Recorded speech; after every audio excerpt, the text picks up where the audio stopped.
നിയമസഭാ തെരഞ്ഞെടുപ്പ് സ്ഥാനാർത്ഥി നിർണയം അടക്കമുള്ള നിർണായക ചർച്ചകൾക്കായി CPM സംസ്ഥാന സെക്രട്ടേറിയറ്റ് യോഗം ഇന്ന് ചേരും. ജില്ലാ നേതൃത്വങ്ങൾ സമർപ്പിച്ച പ്രാഥമിക പട്ടിക സെക്രട്ടേറിയറ്റ് വിശദമായി പരിശോധിക്കും. ഒന്നിലേറെ പേരുകൾ വന്നതും തർക്കമുള്ളതുമായ സീറ്റുകളിൽ സംസ്ഥാന നേതൃത്വത്തിന്റെ നിലപാട് നിർണായകമാകും. ഘടകകക്ഷികളുമായുള്ള സീറ്റ് വിഭജന ചർച്ചകളും യോഗത്തിൽ ചർച്ചയാകും. TV പ്രസാദുണ്ട് കൂടുതൽ വിവരങ്ങളുമായി. TV Prasad, very good morning. TV Prasad, ഇന്നങ്ങനെ നിർണായകമായ സംസ്ഥാന സെക്രട്ടേറിയറ്റ് ആണ്.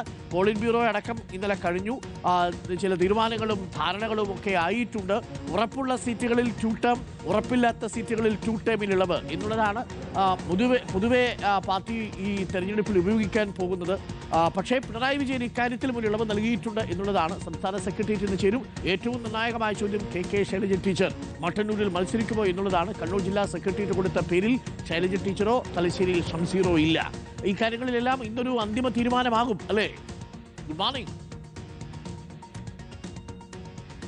Good morning Arun. Good morning. ഏറെ പ്രധാനപ്പെട്ട ഒരു യോഗം തന്നെയാണ് CPIM-നെ സംബന്ധിച്ചിടത്തോളം ഇന്ന് നടക്കുന്നത്. അരുൺ പറഞ്ഞതുപോലെ ഇന്നലെ ഡൽഹിയിൽ നിന്ന് നിർണായക തീരുമാനമുണ്ടായി. അത് നമ്മളെല്ലാവരും പ്രതീക്ഷിച്ചതുമാണ്. ഇത്തവണത്തെ തെരഞ്ഞെടുപ്പിനെ LDF-നെ മുഖ്യമന്ത്രി പിണറായി വിജയൻ തന്നെ നയിക്കും എന്ന തീരുമാനം ഉണ്ടാവുകയാണ്.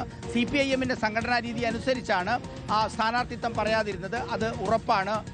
ധർമ്മടത്ത് പിണറായി വിജയൻ മത്സരിക്കും എന്നുള്ളത് സംബന്ധിച്ചുള്ള വേറെ മറ്റ് അഭ്യൂഹങ്ങളോ സംശയങ്ങളോ ഒന്നുമില്ല. CPIM-ന്റെ ഒരു സംഘടനാ രീതി ഉള്ളത് കൊണ്ട് മാത്രമാണ് ഇന്നലെ പ്രഖ്യാപിക്കാതിരുന്നത് എന്നതാണ്. അതുകൊണ്ട് മൂന്നാമത്തെ ടേമിലേക്ക് മുഖ്യമന്ത്രി പിണറായി വിജയന് നടന്നെടുക്കാൻ കഴിയുമോ എന്ന ചോദ്യമാണ് ഉയരുന്നത്. അതിലേറ്റവും പ്രധാനം സ്ഥാനാർത്ഥി നിർണയമാണ്.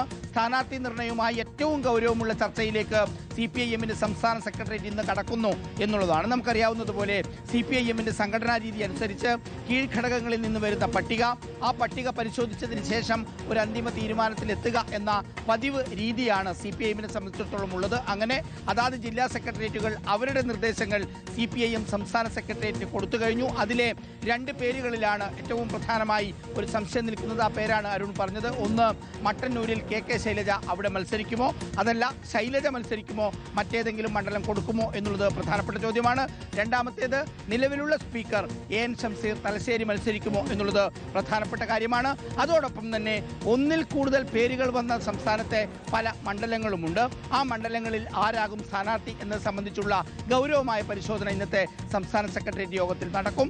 ഈ ആഴ്ച അവസാനം സംസ്ഥാന കമ്മിറ്റി യോഗം നടക്കുന്നുണ്ട്. സംസ്ഥാന സെക്രട്ടേറിയറ്റ് അംഗീകരിച്ച പട്ടിക സംസ്ഥാന കമ്മിറ്റിയിലേക്ക് വയ്ക്കും. അവിടെയും ചർച്ച നടക്കും. ചുരുക്കത്തിൽ അരുൺ, 1-2 ആഴ്ചക്കുള്ളിൽ CPIM-ന്റെ സ്ഥാനാർത്ഥി പട്ടിക പൂർണ്ണമാകും.